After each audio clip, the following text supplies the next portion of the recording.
Hey, Scream Queen fans! So, as promised, I'm doing my final thoughts on Scream Queen Season 1, the finale. So, let's get right into it. In case you haven't watched the season finale, now would be a good time to turn this video off. Watch it because I'm going to be doing spoilers, of course.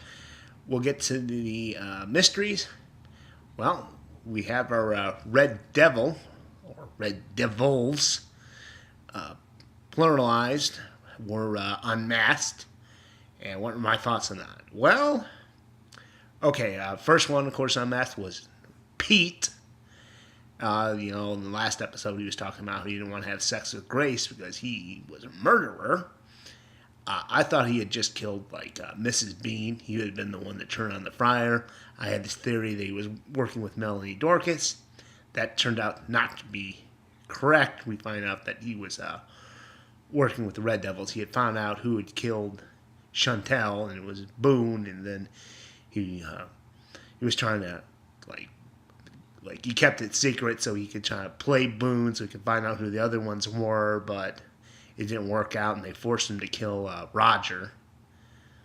And then he ended up killing a few other people. He ends up killing Boone, and then he killed the security guard. And I didn't like that, to be perfectly honest. I mean, I thought that made it, the storyline too convoluted.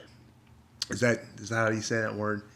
Just too fattening. It's like this is like the fifth killer we put in. You throw in Chanel killing Mrs. Bean and Dean Munch killing her husband. It makes for 7 freaking killers. It seemed unnecessary. If you wanted to kill Pete off, you didn't have to make him a killer. You could have just killed him off. And I didn't like Pete being a red devil killer.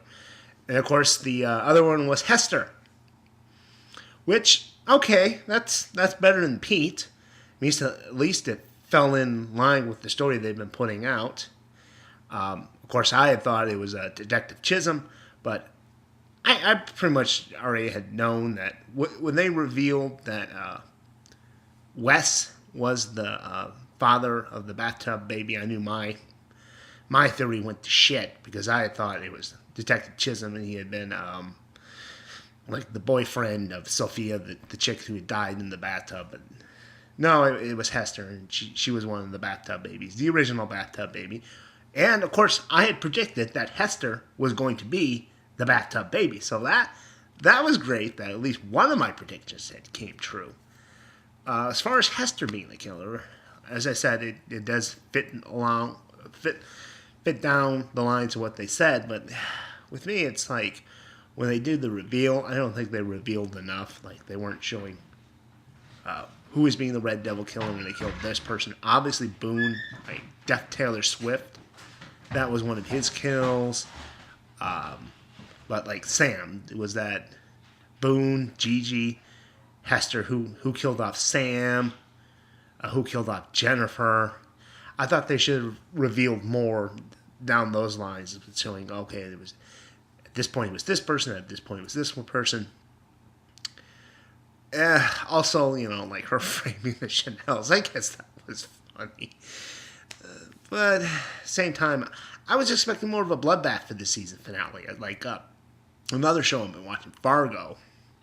They had a big showdown last night on their show, and they killed off a bunch of their characters. And I was kind of expecting that from this season finale, that we'd see more of the main characters get the axe. And the only one that we know of who died was Pete. He got knifed a bunch. But aside from that, I love the entire season. And I'm looking forward to season 2. And I guess it's good that we have some of those characters that we like who might show up in season 2. I'm wondering what season 2 is going to be about, because they say it's an anthology show where it's not like a regular one where you follow the same characters in the same setting year after year. Is it going to be somewhere else, like a summer camp kind of feel? It's Scream Queens is what the anthology is. So now we'll see them a year later, people at a summer camp, and you've got some killer walking and going around killing people. I did like the ending with which I had predicted. I had predicted it was going to end with Chanel. We thought she was safe, and then all of a sudden, Red Devil, which I guess is Hester. Maybe it's eighth killer. We'll see. Okay, and I am looking forward to that. Season 2.